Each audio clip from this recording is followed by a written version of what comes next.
जमीयत उलमाए हिंद के अध्यक्ष मौलाना महमूद मदनी द्वारा असदुद्दीन ओवैसी पर तल्ख टिप्पणी और सीएए एनआरसी का सपोर्ट करने के बाद अब उनके अपने लोग ही उनसे नाराज हो गए हैं। दोस्तों, मौलाना महमूद मदनी ने असदुद्दीन ओवैसी की मुखालफत की तो तमाम मुफ्ती मौलाना असदुद्दीन ओवैसी के साथ खड़े हो गए। मौलाना महमूद मदनी के बयान को लेकर ऐसा घमासान इस वक्त हिंदुस्तान में मचा हुआ है जिससे अब मुस्लिम समाज को भी देश की आज़ादी के बाद पहली बार अपने लिए एक मुस्लिम लीडर की मांग या कहें कि ज़रूरत महसूस होने लगी है। अजमेर शरीफ की अंजुमन कमेटी ने तो ओवैसी को मुसलमानों का नेता घोषित भी कर दिया। दोस्तों, एआईएमआईएम के अध्यक्ष असदुद्दीन ओवैसी पर दिए गए बयान के बाद मदनी साहब उलमा के निशाने पर हैं। दारुल उलूम ने मदनी साहब के बयान से असहमति जताई है। मुस्लिम जगत से इसे लेकर तीखी प्रतिक्रिया आ रही है। मुस्लिम समाज के बड़े बड़े लोग महमूद मदनी के खिलाफ और असदुद्दीन ओवैसी के समर्थन में खड़े हो गए हैं। मौलाना सलमान नदवी ने तो ये तक कह दिया दोस्तों कि अब मौलाना महमूद मदनी को इस्तीफ़ा दे देना चाहिए। महमूद मदनी जो इस मजलिसे शूरा के मेंबर हैं, उसी के मुहतमिम मौलाना मुफ्ती अबुल कासिम नोमानी ने साफ साफ कह दिया कि वो मदनी के बयान से बिल्कुल इत्तेफाक नहीं रखते हैं। यानी दोस्तों, all India Muslim personal law board से लेकर दारुल उलूम देवबंद और अबुल कासिम नोमानी से लेकर मौलाना सलमान नदवी तक और अब तौकीर रज़ा खान भी मौलाना महमूद मदनी के खिलाफ बोल रहे हैं। दोस्तों, ऐसे में दोस्तों सवाल ये कि क्या अब हिंदुस्तान के मुसलमान अपना एक नेता चुनना चाहते हैं?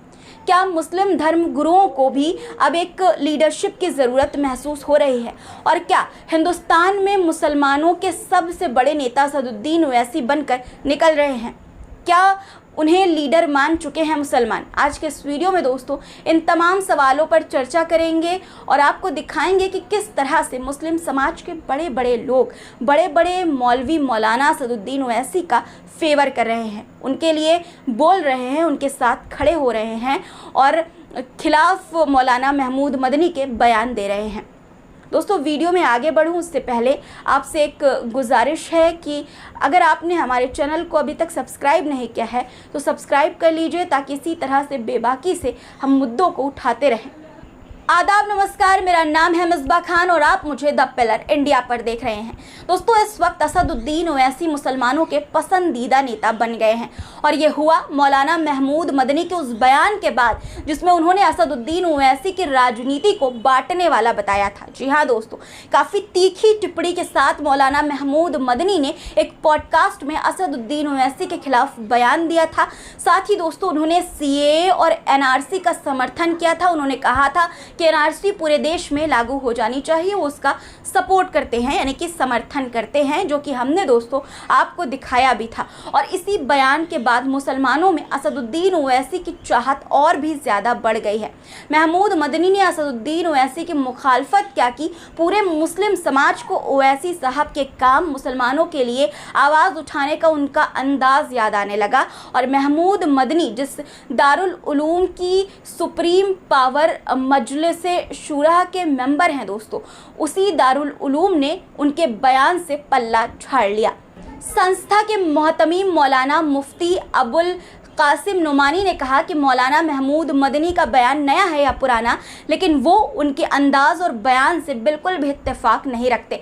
विचारों को रखने का तरीका बेहतर होना चाहिए। उन्होंने कहा कि असदुद्दीन ओवैसी हज़रत मोहम्मद साहब और वक्फ संशोधन बिल जैसे मसलों में बेबाकी से अपनी बात रखते हैं, अपना रुख रखते हैं। उनके साथ अपने विरोध को जिस तरह से मौलाना महमूद मदनी ने पेश किया है वो मुनासिब नहीं है। मजलिसे शूरा के सदस्य व मालेगांव के विधायक मौलाना इस्माइल ने भी दोस्तों मदनी के बयान पर प्रतिक्रिया दी है। उन्होंने कहा कि असदुद्दीन ओवैसी के बारे में मौलाना महमूद मदनी ने जो कहा वो ठीक नहीं है। पंजाब के शाही इमाम मौलाना उस्मान लुधियानवी ने भी दोस्तों अपने बयान में मौलाना महमूद मदनी की टिप्पणी को गलत ठहराया है। मौलाना सलमान नदवी ने तो बड़ा बयान देते हुए ये तक कह दिया कि मौलाना महमूद मदनी को अब इस्तीफ़ा दे देना चाहिए। इसके अलावा भी दोस्तों बहुत सारी बातें, बहुत कुछ उन्होंने कहा है जो मैं आपको सुनाना चाहती हूँ। सुनिए। दूसरे साहब जो हैं जो चचा से लड़ते रहे थे और सब कुछ उनसे छीन लेना चाहते थे, वो ये बताना चाहते हैं कि वो सियासत की गोद में पले हैं, उसके हर राज को समझते हैं, उसकी गहराइयों में उतरे हुए हैं, उसके समंदर की गव्वासी करते हैं।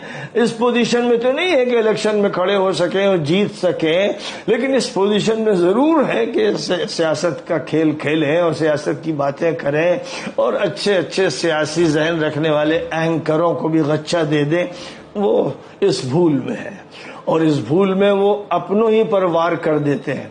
मेरे कहना है, तमाम मुसलमानों से कहना है कि मिलकर अपनी क़यादत तैयार करो और उसके बाद जितने भी मजलूम हों, जितने भी कमज़ोर हों, जितने भी पसमानदा हों, सबको साथ लो, इज्जत दो। जो उनकी इज्जत उनकी कौम में है वो इज्जत उनको अता करो और आपस में मिलो, हक के लिए लड़ाई लड़ो और जुल्म के खिलाफ खड़े हो और हर मजलूम की मदद के लिए तैयार रहो। सिर्फ अपनी कौम को न देखो बल्कि सब पर निगाह रखो। ये काम तुम्हारा था, इंसानियत का सबक तुम्हें दिया गया था। पूरी मिल्लत और मिल्लत नहीं, पूरी इंसानियत की जिम्मेदारी तुम्हें सौंपी गई थी। इसलिए बहरहाल मेरा तो ये कहना है कि जमीयत के जो जिम्मेदार बने हैं, बराए करम वो इस्तीफ़ा दे दें और वो किसी और को क़यादत सौंप दें जो बात पूरी सही कह सकें, जम के कह सकें, अल्लाह की तर्जुमानी कर सकें, नबी की तर्जुमानी कर सकें, जो ऐसी बात कर सकें उनके हवाले कर दें और ख़ुद अब फ़िक्र करें अपनी आखिरत की, अपनी कब्र की फ़िक्र करें। बहुत दिन हो गई सियासत, बहुत दिन हो गई क़यादत और ये क़यादत अब चलने वाली नहीं है। एक नई क़यादत की मिल्लत को ज़रूरत है। दोस्तों, मौलाना महमूद मदनी के बयान पर शाह इस्लामिक लाइब्रेरी के बानी कारी खादिल साहब ने भी ओवैसी साहब का समर्थन किया है। क्या कहा उन्होंने, सुन। मौलाना ने 2 बयान बल्कि 3 चीज़ें बड़ी इस वक्त में काबिल एतराज़ कही हैं। एक तो असदुद्दीन ओवैसी की जो सरगर्मियां हैं, जो उनकी जद्दोजहद और कोशिश है और उनकी मुस्लिम सियासत है, उसको 100% गलत करार दिया। हालांकि इस मुल्क में संविधान ने, दस्तूर ने हर एक को अपनी सियासत और अपनी जद्दोजहद और अपनी कम्युनिटी और अपनी कौम के लिए सियासी और समाजी और दस्तूरी हुकूक के हुसूल के लिए जद्दोजहद करने की इजाज़त दी है। दूसरी चीज़ मौलाना ने जो फरमाई है वो ये है कि असदुद्दीन ओवैसी के पीछे जो लोग हैं वो पागल हैं। इस बात से मुसलमानों के दिल दुखे हुए हैं। यहाँ तक कि जो लोग हज़रत मौलाना का एहतराम करते थे और उनके दिलों में मौलाना एक कायद की हैसियत से अपना एक मकाम रखते थे, उन्हें भी इस जुमले से शदीद तकलीफ़ पहुँची है। आज जब असदुद्दीन ओवैसी और उनकी पार्टी के दीगर लोग गुस्ताखी रसूल के ताल्लुक़ से पूरे मुल्क में प्रोग्राम कर रहे हैं, ऐसे में उनको ये कहना कि जो उनके पीछे हैं वो पागल हैं, तो लोगों के ईमान को भी ठेस पहुंची है। तीसरे उनका जो बयान आया है कि पूरे मुल्क में NRC लागू होनी चाहिए। मौलाना, आपको मालूम नहीं है कि इस मुल्क का मुसलमान सन 47 में उजड़ चुका था। इस मुल्क का मुसलमान सन 47 में बर्बाद हो चुका था। इस मुल्क के मुसलमान सन 47 में जो नुकसानात से दो चार हुआ है, आपको तो शायद याद नहीं होगा, लेकिन आज भी वो लोग हैं जो सन 47 में उजड़ गए थे। क्या आप उनको फिर उजाड़ना चाहते हैं? कौन सी NRC करना चाहते हैं? लोग निहायत ही दर्जे उनसे खफा हैं और इस चीज़ को लेकर एक तशवीश है लोगों के अंदर कि मौलाना आखिर 20-22 करोड़ मुसलमानों के लिए, उनके मुस्तकबिल के लिए क्या फैसला कराना चाहते हैं इस गवर्नमेंट से। तौकीर रज़ा खान, कौन नहीं जानता इन्हें। दोस्तों, इन्होंने भी मौलाना महमूद मदनी साहब को जमकर सुनाया है। उनके CA और NRC लागू करने वाले बयान पर जब तौकीर रज़ा साहब से सवाल किया गया तो उन्होंने जो कहा वो आपको सुनना चाहिए, सुनिए। जो लोग सद्भावना के नाम पर या उनसे अपने ताल्लुकात बेहतर बनाने के नाम पर जो मुसलमानों के दुश्मन हैं खुले हुए, अपने ज़ाती मफाद के लिए तिलक भी लगाने को तैयार हो जाएं। CA NRC की बात नहीं कर रहा हूँ मैं। अपना ज़ाती फ़ायदा हासिल करने के लिए लोग तो यहाँ तक हैं कि अगर ज़रूरत पड़ेगी तो तिलक भी लगा लेंगे। ये वो लोग हैं जो ये कहते हैं कि सद्भावना का अगर जलसा कर रहे हैं तो वो कहते हैं उमर और अल्लाह एक।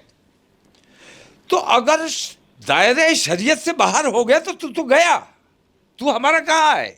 अगर हमारा है तो शरीयत के दायरे में रहो। मुसलमानों की जो तकलीफ़ें हैं उनको अपने दिल में महसूस करो, और अगर तुम महसूस नहीं कर रहे हो, अपनी बिल्डिंग बचाने के लिए, अपनी दौलतों की हिफाजत के लिए अगर मुसलमानों क्या काम करने का और या मुसलमानों के मसाइल की बात करने की बात करते हो, तो ये तुम अपने साथ धोखा कर रहे हो, मुसलमानों के साथ धोखा नहीं है।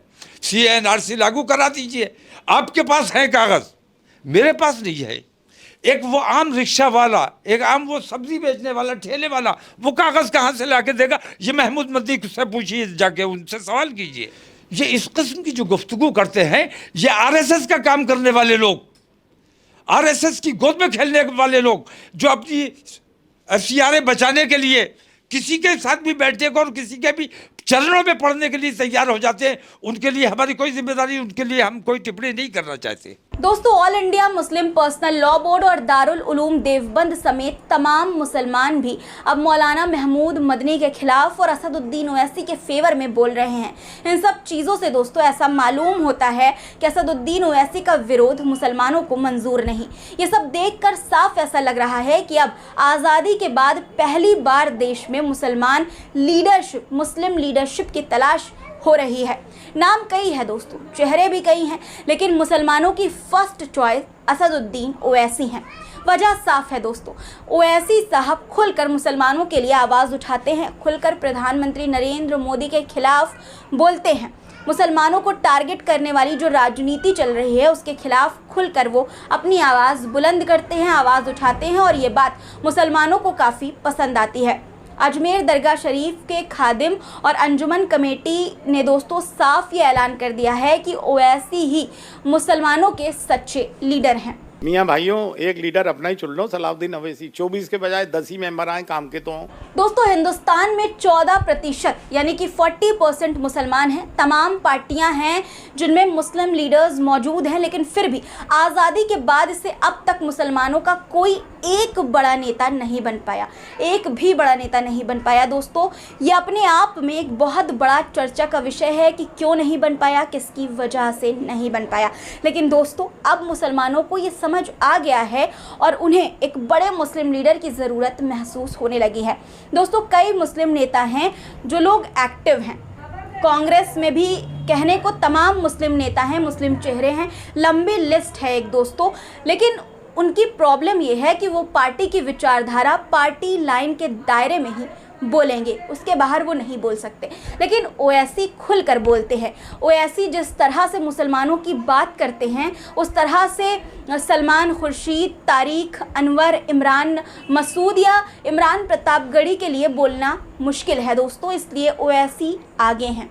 पॉपुलैरिटी की अगर बात करें, पसंद की बात करें, तो भी असदुद्दीन ओवैसी पीछे बिल्कुल नहीं है। उनकी रैलियों में, उनकी तकरीरों में जिस तरह की भीड़, नौजवानों की जिस तरह की भीड़ दोस्तों देखने को मिलती है, ये इस बात की गवाह है कि वो कितने पॉपुलर हैं नौजवानों के बीच।